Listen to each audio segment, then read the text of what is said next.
Hi, welcome. Now let's see in this video how to execute a shell command.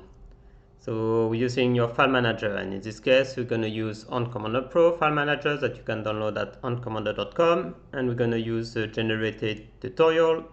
So here in the 16th step of the tutorial, let me zoom a bit for you. So you have what's called execute command part. So let's go there and go in execute command or Ctrl Shift F9.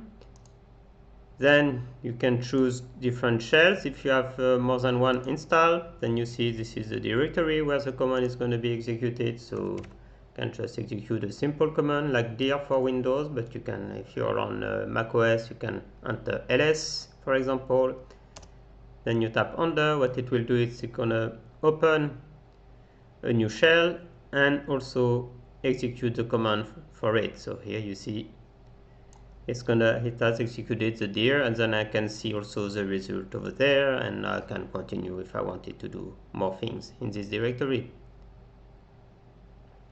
Okay, thank you for watching. If you like it, don't forget to put a thumb up. If you have any questions, just put them in the comments, and I'll see you on the next video. Bye.